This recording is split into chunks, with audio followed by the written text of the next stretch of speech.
Magic mirror in my hand, who are the fairest listeners in the land? Oh, hi, you. I'm your host, Snow, and this is Snow's Scary Adventures. So if you're into the spooky, the macabre, or just plain mysterious, join me here every Tuesday. In this episode, I'll be speaking with Justin Parrent and the experience he had while he was at a Christian camp and how it basically changed his whole worldview. Advisory: there will be some conversations about some drug use, so just keep that in mind in case there are young listeners. Now, on with the show.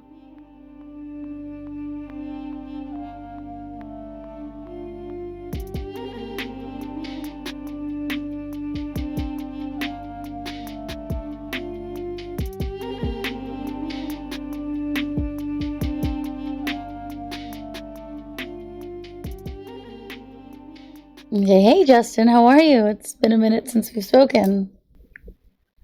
I'm doing good. How are you doing? I'm doing good, thanks. I know that, like I messaged earlier, and then you had said that you had some stories that you were willing to share. You had like a really big one that you haven't shared in, you said, what, almost 20 years? How long?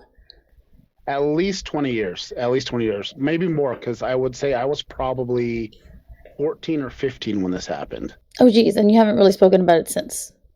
No, I told the story a lot when I was younger, because spirituality and turning over a new leaf and finding God kind of situation. Mm-hmm. But I would say some of my perspective on things has changed in some ways, but some ways hasn't. And I can kind of get into that after I go through the story. Got it. Okay, cool. So one thing you did mention is this was during like a camp with some other Yes. friends. Yes, with the church I used to go to, 'cause like I said, I grew up the first 10 years of my life barely involved in church. And then at 10, my mom got into a church. And then I spent like throughout my teens into my 20s heavily involved in the church. Got it. I was a good little Christian boy-ish. You were trying to be. Yeah, Well, isn't that the point of Christianity? You're trying to be a better that's true. version of yourself. So come on. That's true. But yeah, so this takes place. I like how we both have crosses in our background, by the way. I have one right here, and you have one too. Oh, I also have my Jewish bear, and I have the menorah. The menorah. Oh, nice. I have So I have mine in storage. I have a menorah, and I have a Star of David by my door. I just recently found out my dad is Jewish. I've had my suspicions, but it's been confirmed recently.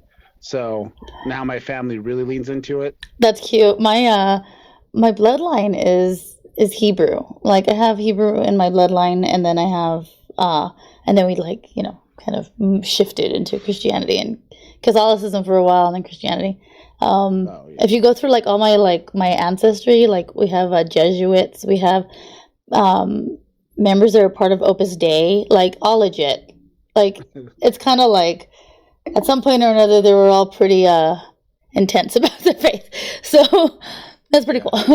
Okay, To be so honest, there's probably Judaism on both sides. Because my grandparents, my grandma's side, did migrate from Poland. And Poland is a very Jewish country. So that would make World sense. War II and everything. So Yeah. I might be double Jew. Be double Jew? Well, I know I'm double Jew, at least. Yeah. Yeah. I'm double Jew from blood, like I said, bloodline. Yeah. So, but I wonder if that's kind of a part of what it is we're going to be talking about. That's the reason why I kind of like shifted into that.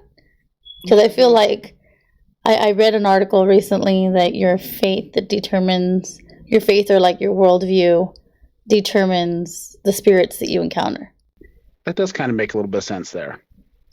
So I'm like, wow, okay. Like I said before, I kind of have an idea of what you said. You said that whatever it is that you encountered seemed negative. As I gave you some background, very Southern Baptist church that I was going to.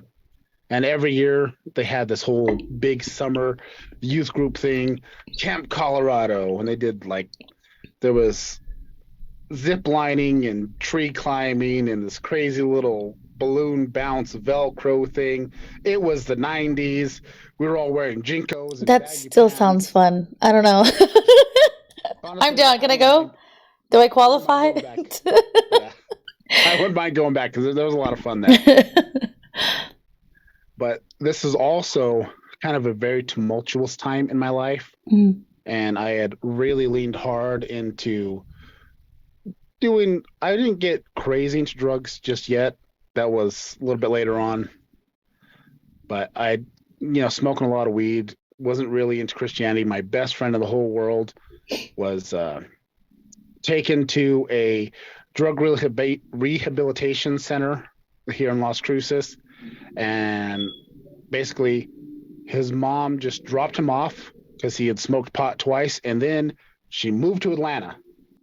Oh, wow. It had been at least a year since I'd been able to see him. We were really close. Oh, So I was really down and depressed and kind of steering away from positive aspects, going more negative.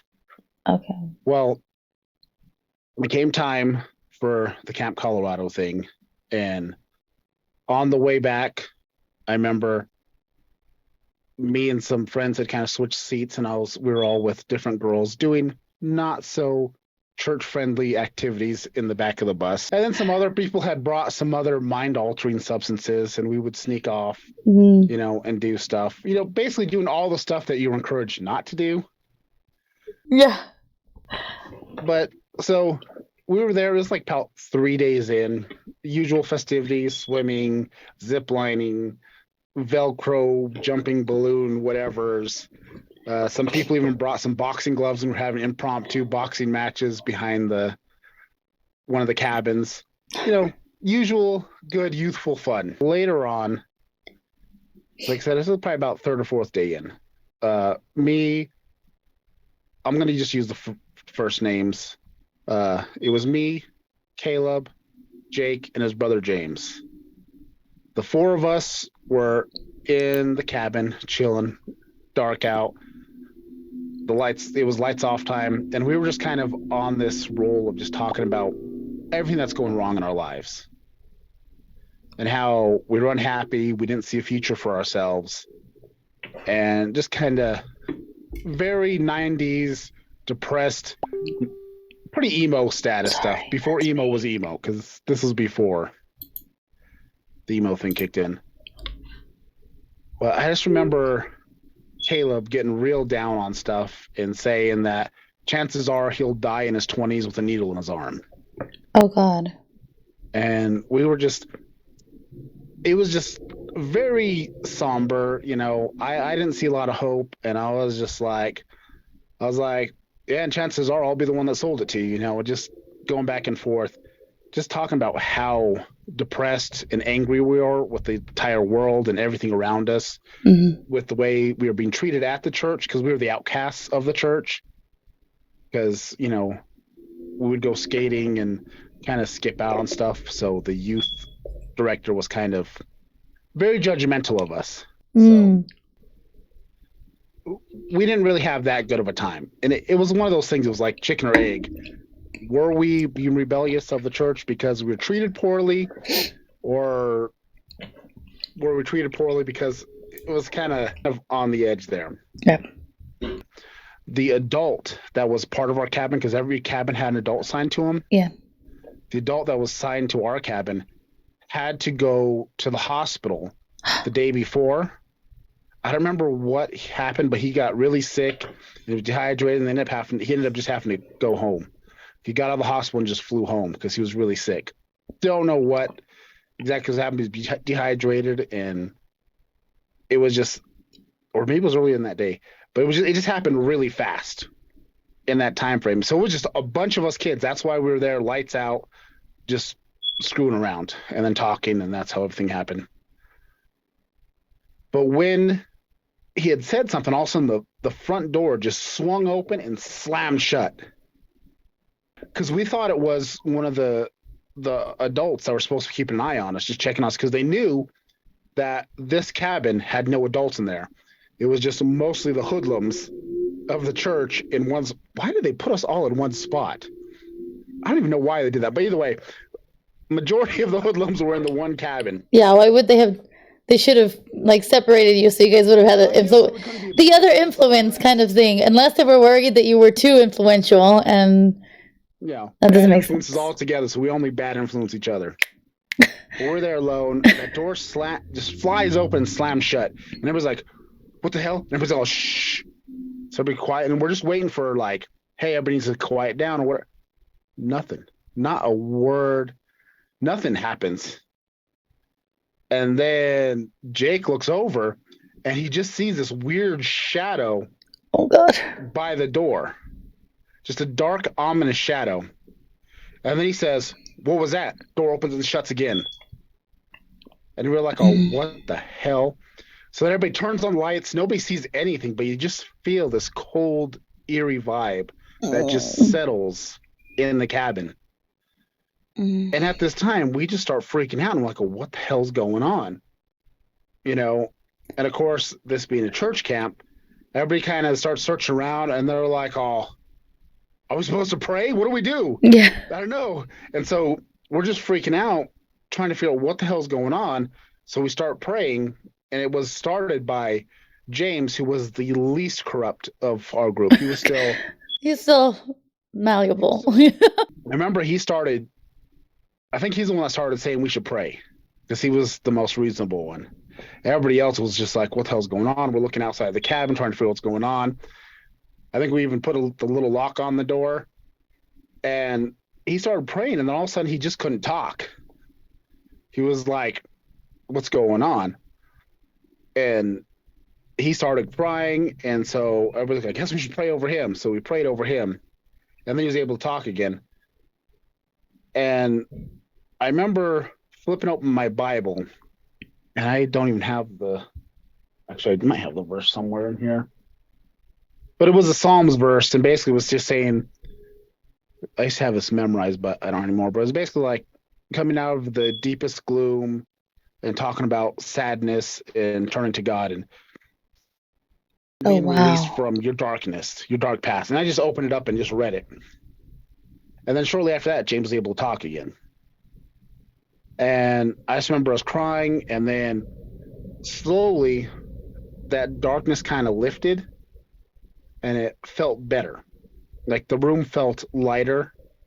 And I just remember sitting there, us talking about it. And then we stayed up for probably another 2 or 3 hours crying about everything and just talking. And then we kind of started working through our own depressed issues and stuff like that as well. But the crazy thing is, the next morning, James had like little burn marks on the side of his mouth. Oh my God, like he was being hushed. Yeah. And that's the craziest thing that happened there is like between the sorry, I get laughy or like smiley when I'm uncomfortable. That's nothing like yeah.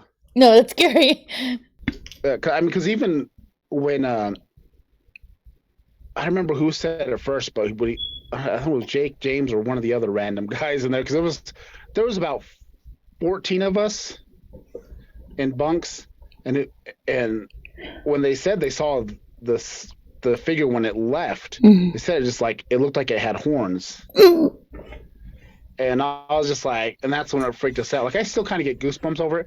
I know there's still some more stuff I'm probably missing in the story. Like I said, it's been over 20 years. I just haven't talked about it. Because after that moment, I went super hard Christian. And I feel like it might have turned me too hard. And I kind of regret some of my behaviors later on. I feel like I leaned into the judgmental side of things. Yeah, I can understand that. And I find that's a problem. That's where it kind of gets to my perspective now. Like I can't not say that there's not some sort of spirit world beyond what we can see, but I just don't know how deep, like afterlife and all that stuff. I don't have a way of truly judging how I feel about everything. I just know there's more to what we see in this reality. I just don't know what all was tied in because I feel like there was more than one spirit involved in that situation, good, bad, and maybe indifferent.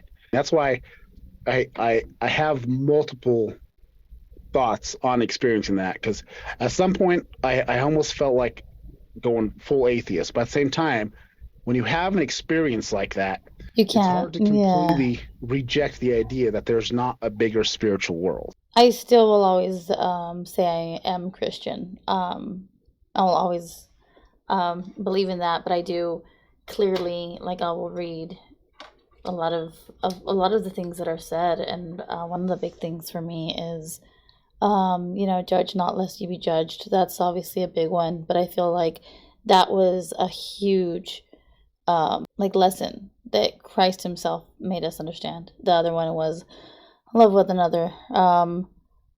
Love me and love one another. Like that's when he's asked clearly what are the greatest of the commandments, and he said once you follow those, everything else follows.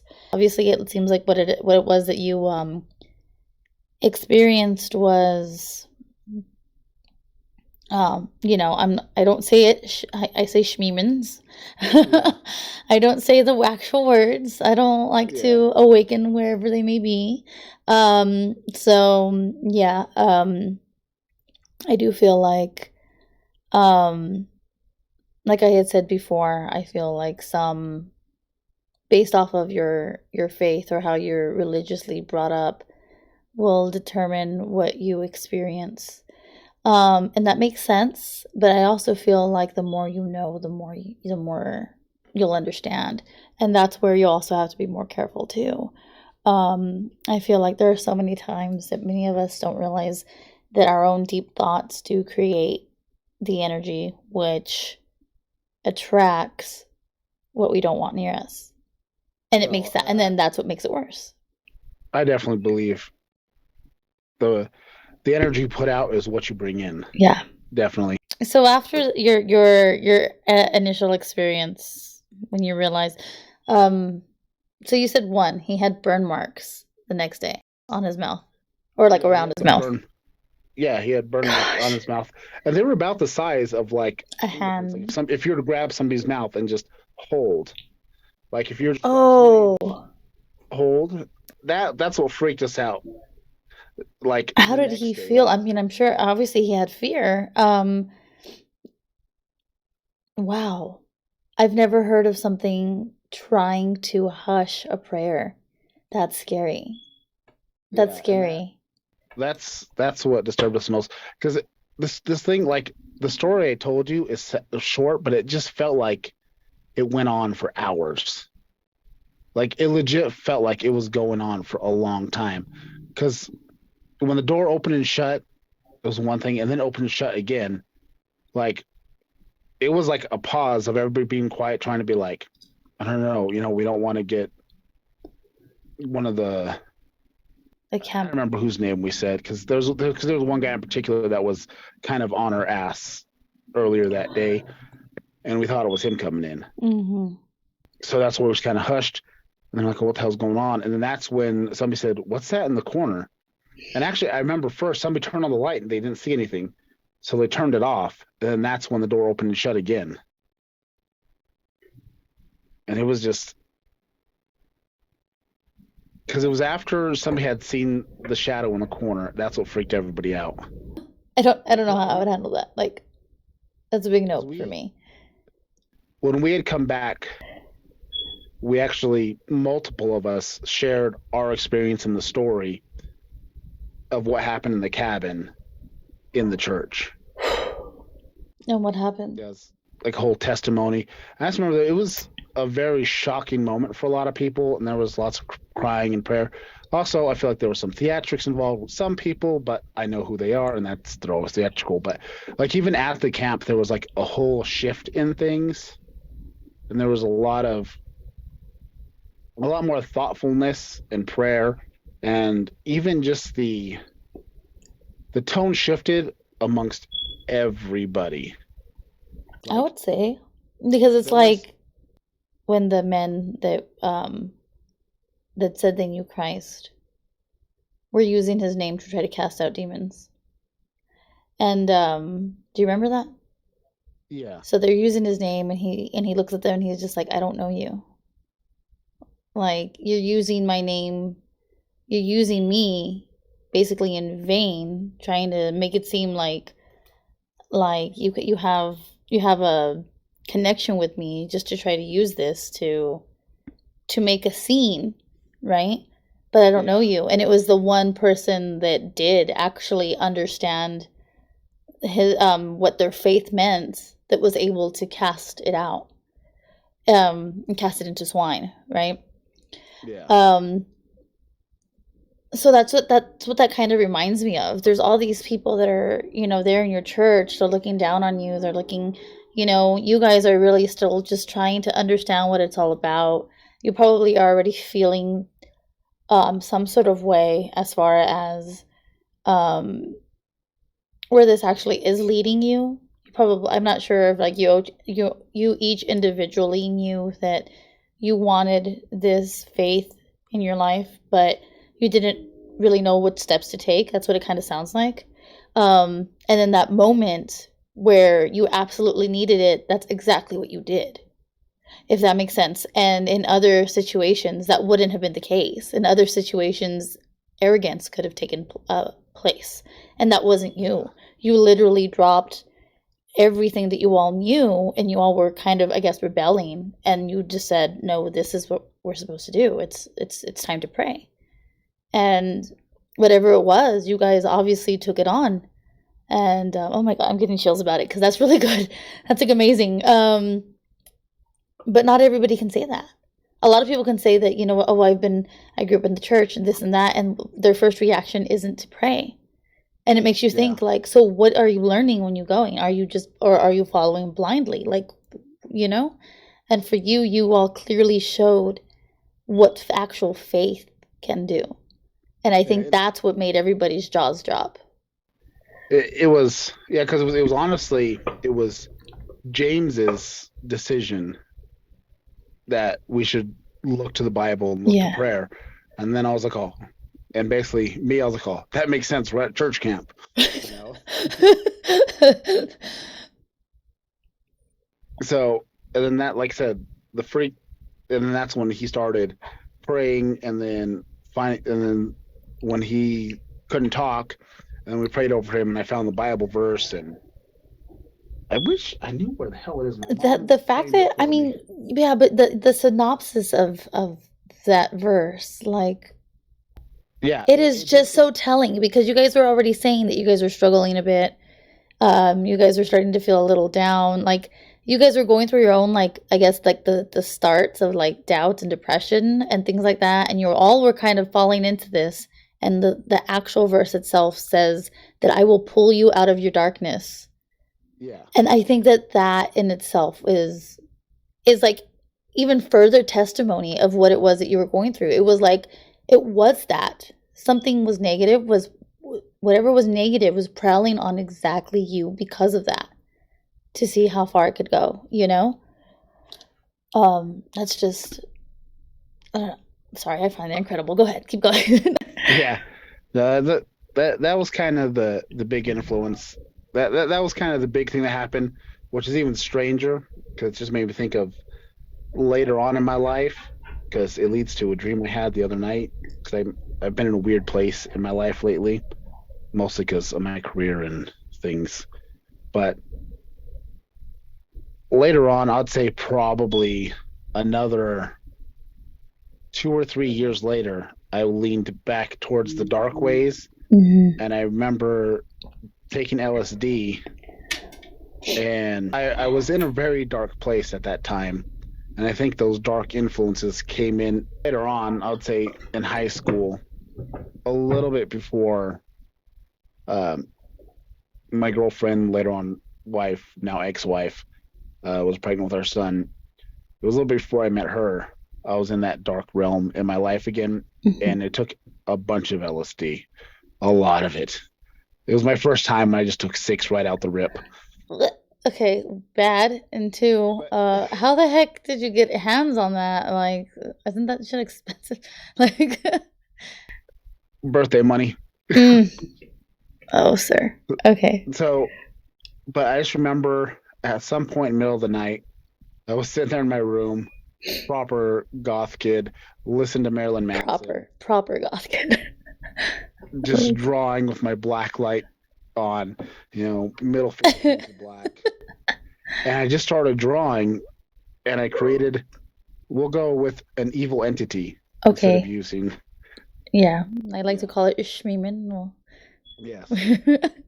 So I drew this evil entity, and then I remember I lit up a cigarette and then burned the eyes out and decided this is my guardian evil entity.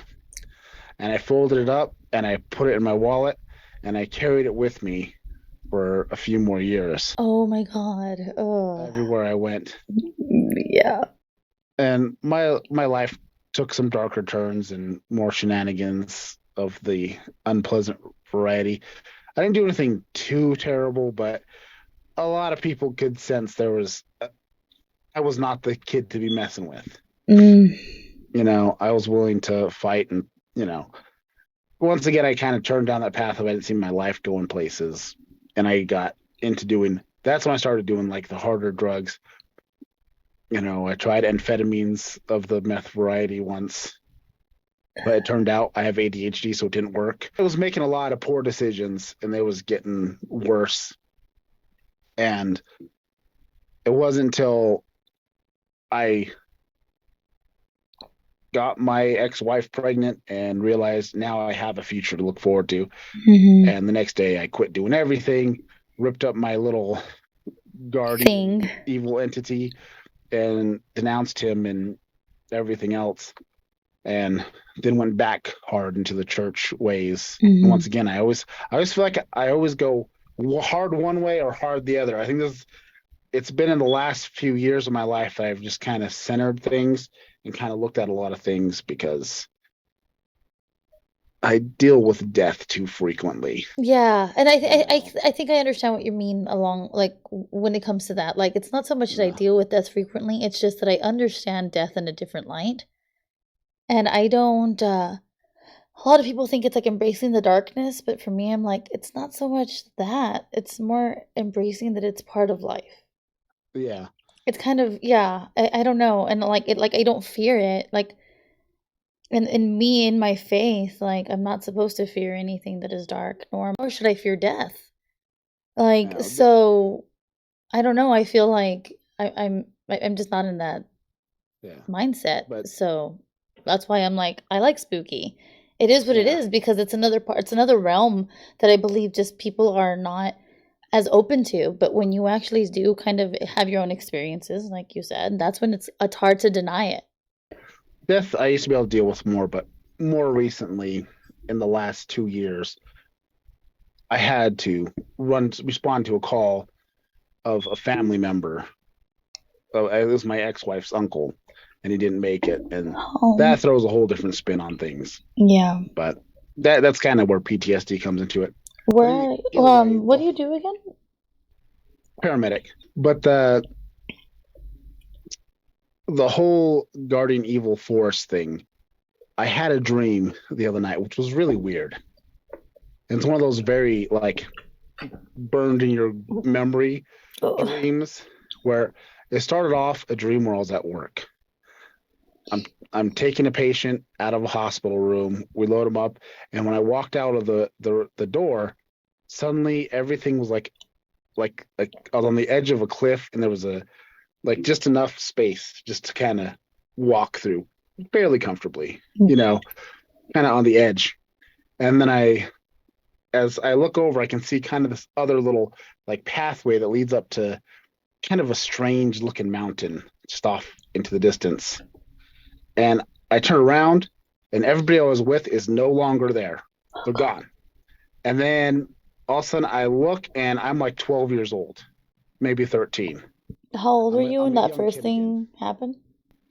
The first thing I would have been about 13 or 14. Interesting. Okay. So I'm super young again. Mm-hmm. Maybe it's because my hair is long too, because my hair used to be this long when I was that age. That's cute. But I was back to young, early teen self. Mm-hmm. And I was walking along the ledge, and then I look, and hanging off the wall is that exact guardian evil entity hanging off the side. The what? And it looks at me, and I just looked at it and said, I don't need you anymore. we're done. Go away. And then I flipped him off and I said, fuck you. I don't need you anymore. And it just fell off. It just dropped down. And then as I started walking closer, that weird little shadow in the background that holds the mountain was kind of this rundown, like castle type of structure. Mm-hmm. But as I walk towards it, I'm never actually getting closer to it. Interesting. I just never get to it. And then I had to get up and pee. That And that was the end of that dream. was the end of the dream. But the biggest thing that I remember the most Is you clear, calling that? That's trippy. Because how long ago did you rip that up and try to denounce it? oh, I would have been like maybe 16 or 17. It was before Wow. Kurt was born, so I had to been like maybe 15 going on 16. Wow. I didn't realize that's how young of a dad you were. I mean, I knew you were a young dad, but somehow I didn't like think that young. But yeah, Yeah. wow, that's crazy. But that's trippy because you said that recently you've been kind of going through some things and are now Yeah. I've maybe been some going darker through, thoughts, maybe some like kind of coming around. So that's trippy that this is when this is like it's almost like it's asking for you back. Like, can I? Like yeah. e- like and I'm like proud of you because that takes a lot to because that was you definitely saying no. So, and I'm sure I mean, you say you woke up like shaken by it, so that was definitely more than just the Yeah. dream. Like I said, just that big part of from when I walked out of like walking into the room, like a regular work dream that I have all the damn time, because when you work so much, it just Yeah, you like remember. downloads into your brain and it's permanent. But then walking out, it just changed everything. Because there's like certain recurring dreams I have, and this is one of those dreams that's like nothing like I ever had. Mm-hmm. It was a completely different atmosphere, different feeling, different setting. It Mm-hmm. like everything was like a different sense to this dream. Mm-hmm. And then just from that moment of walking out and just kind of getting that weird feeling and then looking over and seeing it and telling it, no, I don't need you anymore. And like I said, it just kept glaring at me. And then I flipped it off and cussed it out like I would have back in, 1999. It just, it just stayed with me. And I remember waking up from the dream and then I texted my girlfriend about it, telling her about it. That's intense, bro. Yeah. um, Uh, my question to you is, after feeling that, like after waking up, feeling that, like what was your first instinct? I felt confused. Confused. Like first, it was that kind of like, what brought all that on? Mm-hmm. It was just like, it's just a weird sense. Like, 'cause first it was like, I kind of woke up and it was kind of like, what was that? And then it was like the realization of what that entity looked like and just the whole thing of it setting in and me thinking, huh, that's Some some weird weird shit. shit. And how do you feel about your faith now? That's still a journey that I'm experiencing. Okay. Like, as far as my faith goes, I've never felt like I could truly 100% denounce the whole Christianity. And I've Mm-hmm. actually thought about going full Judaism because I've always kind of connected with Judaism for some reason that, Kabbalah. yeah, it just, yeah, but like always growing up, like I always connected with it and I didn't know why. And I remember one year the church did a thing with, it was like with the Jews for Jesus thing That's with cute. like Yeah, yeah. Jewish people that have kind of converted to Christianity, but They're they still practice a Messianic lot of stuff. Jews. Yes, and Yeah, they did a Passover dinner, that's cool. and I don't know why, but like out of all the church things I've ever done, that is the only one that I actually stayed and participated and enjoyed every moment of it. Mm. And just finding out a little bit more about my because I don't know anything about my dad's side, Mm-hmm. and just kind of finding that out was just kind of like Maybe it's that's kind the of why. interesting. Like somewhere deep inside me is kind of reaching out to part of a culture that I wasn't aware of is part of me at the time. I mean, I've always kind of looked at a bunch of different religions.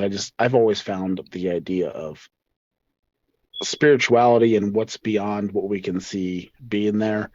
And if you look, there's a lot of things that all tie in together. Yes. Yes, some is because Christianity purposely took pagan stuff And added it. to Yeah. transition to bring the pagans into the church Mm-hmm. as more of a skeevy Mm, situation. yeah. There's like lots of stories and everything, all religions, all kind of, there's this all encompassing thing, which makes me wonder, is there really a one true God, or is it a plethora that sits out there and looks at things? Is it possible? Very.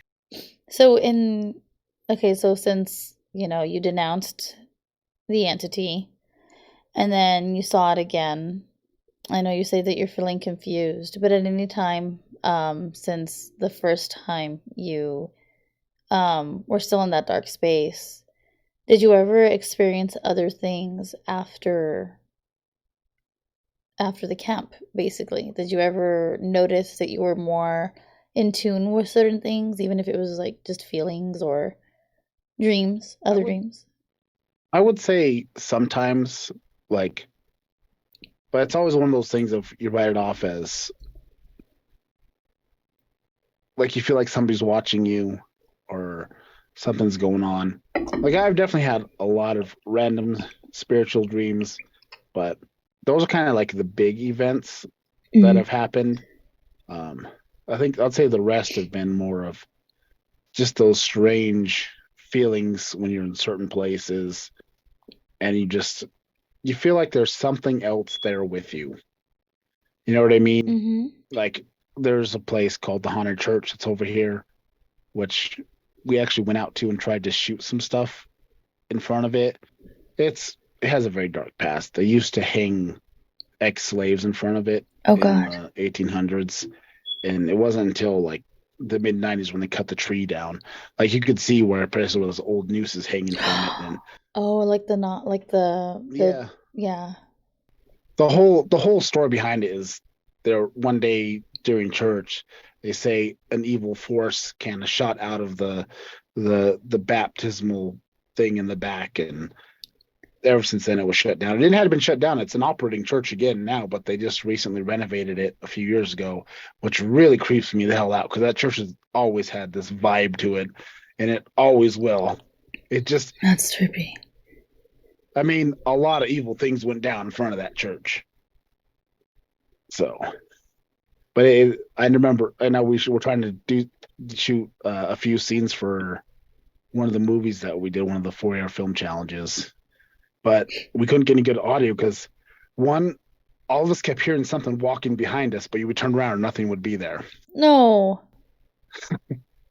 Yeah, like you kept hearing like footsteps walking, and we turn around, nothing's there. And then you hear the footsteps, and you turn around, nothing was there.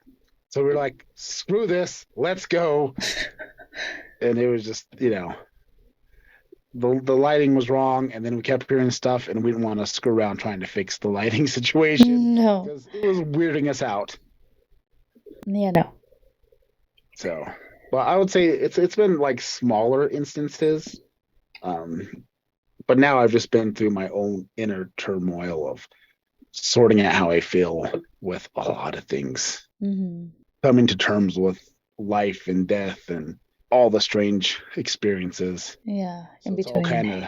it's all kind of settling into this little egg that I'm, I guess, trying to hatch and see what turns into. But I can't say that anything major has happened recently other than that dream, other than like some small little things throughout my life, but nothing as big as the church camp incident, the LSD experience, and then that dream. And there's just lots of little things that it would probably be like a series of 90 podcasts. Yeah, because there's been a lot of spiritual journeys and stuff. Like when I was in basic training, I remember really diving back into my faith and then looking back on some things that I've said to people that were also young, trying to share their different types of faith with me, and me rejecting it. I do remember saying some things to some people that I regret saying, that if I could talk to them now, I'd have a whole different interface with them. And looking back on it, that would not be a Christ-like thing to do. I've been on a long spiritual journey since those times, basically. Yeah, I'm Because I catching would that. say before the church camp experience, it was more of doing church stuff for the sake of doing church stuff. And it was that experience that still lingers deep within me. But it's been a long time of revisiting and figuring out what that really means. Because I feel like that's one of those situations where a lot happened, but being at that point in my life and the mindset and maturity level, broke it down and simplified it to its simplest form instead of really taking it on as the larger enlightenment that it was meant to bring. And maybe that was just the first step on a path to understand a greater meaning. I think we all kind of go through that, and very few are brave enough to say, I'm still trying to figure this out. So I commend you for that. I commend you for being honest with yourself, because I think that's actually a big part of it. And I think especially as those who are raised in the Christian faith, you wind up feeling like in the Christian church. I can't really say faith. I say more like in as far as like the ritual rather than the faith. You know, when you're raised believing that, you know, this is bad and you shouldn't have those dreams and you shouldn't do this and you shouldn't feel that, and like all of that kind of, you know, you kind of feel like condemned before even finding your faith. That makes you naturally feel guilty about any kind of doubt, when yet like Christ himself, he didn't have, obviously he didn't have doubt. He knew who he was, but he did have second thoughts about what he was doing. Otherwise he wouldn't have had his 40-day journey. Yeah. Speaking with Satan himself. He wouldn't, you know what I mean? That wouldn't have happened if that wasn't normal for us to have to gather our thoughts. We weren't there. We just know he was gone and he came back. And then for a good part of the Bible, we don't even know where the heck he ended up. He went for 18 years, you don't find him. For 18 years, he's 12. Yeah. He talks in the synagogue, and then he claims who he is, and he claims what he's meant to be here for at 12. And then for 18 years, we don't find him. It's until he's 30 that he's all reaching out to people and calling Peter to come and hang out and let's go do our thing.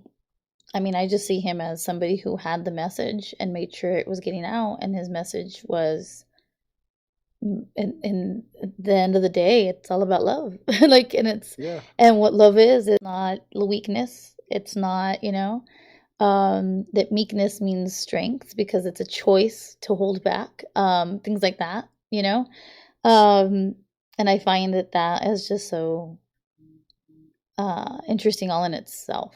And I feel like, again, if Christ had his own journey, then what makes us think that we're not going to have ours too? Spirituality is such a complicated thing that people try to put into a small box. Yeah, and I think that's the problem. I think that's the problem. They want to put it into like something that's nice and portable and you can put in your pocket. It's too complicated to even fully grasp an even minuscule part of the understanding of what goes on beyond that. And that's one big reason why I believe that faith is very different from the religion. And that being because I believe when you start, again, these are my own opinions, people, when you actually start to follow the belief of and the faith of what Christ was and what he was teaching us, and you actually start walking in that sense, one, worries aren't quite as often. You don't worry about the same things. It's very different. Like you wind up realizing, like, you're right. If you can feed the birds and the birds in the trees and the fish in the sea, why can't I have everything I need? Um, I'll be fine. Things like that. Yeah. Um, and it's like that's just a small example of the realization you start to have. I've just noticed differently that the more you fall into faith, the less you question other people's belief Yeah. too. And you can tell those who are in faith, and I feel like faith is like the blanket over all of it, if that makes sense. I feel like faith is what ties it all together. Um, because those who are in light, in accepting of the light, of what is good, of what is positive energy is love. It all leads to love. I mean, When love you is possibly the most powerful emotion we can Oh, experience. 100%, but I also believe that since it's also based off will, since love is Yeah. literally a free will action, Yeah. that's what makes humans so powerful. Like I feel like you can truly see a difference in somebody that's truly not necessarily loves everyone, but willing to love everyone, give everybody a Mhm. chance. There's a different aspect of those that say they love everybody and willing to, you know, Willing to actually show do love, yeah. stuff to help you, but just do small actions. But that love tends to come with caveats, which isn't real love. Hmm. True love is being able to accept things. You can dislike action somebody does, but to love what that person can be. Yeah. Oh, well, yeah. What is it? Love the sinner, but not the sin, kind of a Yeah. thing. Yeah. There's always going to be times that we're going to be a disappointment to somebody, that we're going to put somebody, yeah, aside from disappointing them, just put them in an odd position where they have to decide whether to forgive us or not.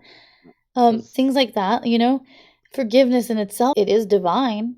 There yeah, is a reason that that is said. It's hard to do. It's not easy to do. yeah, I Um, would say some of the quote unquote worst sinners I've seen are some of the people full of the most love. You know what I mean? If you go yeah, by, like they are literally living day to day yeah, as the day unfolds, kind of thing. And I think that's another thing. That's another way of you walking in faith, and that's something that's misunderstood too. Because when you are truly believing that all will be fine, that means letting go of anything, any kind of anxiety. It all makes sense as you start to live it, And then you start to realize that all those things that we're told, like, being unholy and things like that, how that doesn't make sense. it's definitely one of those things when your eyes are open, you can see more of the evil that's going on that you once thought was good. You know, Yeah. So, thank you, Justin, for a lot of your insights and for um, letting us know about your own spiritual journey that started with that, which I mean, this yeah, kind of went in a whole other direction because it was starting off as spooky, but then it ended off as like like spiritual conversation, which I think is interesting, and I love this philosophical, spiritual. This is, I feel, those conversations that most of us need to open up to. But okay, Justin, go ahead and let us know where we can find you. I think you had said that you do podcasts too, but I don't know if you yeah, still do. yeah. Where can we find you? No, first off, thank you because actually I thought, my story would be interesting, and it's actually been kind of cathartic to kind of work. Because honestly, my mental process has been kind of going as this happened. It's kind of been helpful to me to work through some stuff that's been going on in my mind. So it was since a little bit of therapy as well for me. Oh, cool. I'm But glad. so I actually enjoyed this. It was a lot. It was more enlightening than I thought it was going to be. I thought it was going to be a fun, get some stories out there and tell you some crazy stuff, which I still probably am leaving out some stuff. Like I said, 20 years memory fails you, but all of my social medias are at bottom class, except for the YouTube. It's bottom class entertainment in 3 words because it made me do it that way. Got it. And then, of course, I have the tattoo shop, and that's part of the reason why we're on hiatus, which is Pink Street, tattoos and piercings in El Paso, 8500 Dyer Street. I do all the piercings. My son's does all the tattoos. We're still new, growing, and so far it's been a great journey. And I love actually working with my son. It's been a lot of fun because being a paramedic, I've actually missed out on a lot of my kids growing up because you work a lot of hours as an Yeah. EMS. So, but this has been a great experience. I enjoyed it, and those are where you can find me. The human nature. You just always wondering what's beyond. Yeah. But it's been great, and I really enjoyed this. I guess in some ways it was spooky, in other ways it was enlightening. But I will tell you, experiencing that moment was one of the most terrifying experiences of my life, and it led to a lot of other changes in my life. Definitely appreciate you having me on. I appreciate having you. Well, you have a good night, and thanks for being here. So after I spoke with Justin, I actually did look up the verse that he was talking about, and it is amazing how well it fits the situation that he and his friends were actually in. So I will be reading from Psalms 107, 10 through 15. Some sat in gloom and darkness. They were prisoners suffering in chains. They had turned against the words of God and had refused the advice of God Most High. He broke their pride by hard work. They stumbled, and no one helped. In their misery, they cried out to the Lord, and He saved them from their troubles. He brought them out of their gloom and darkness and broke their chains. Let them give thanks to the Lord for His love and for the miracles He does for people.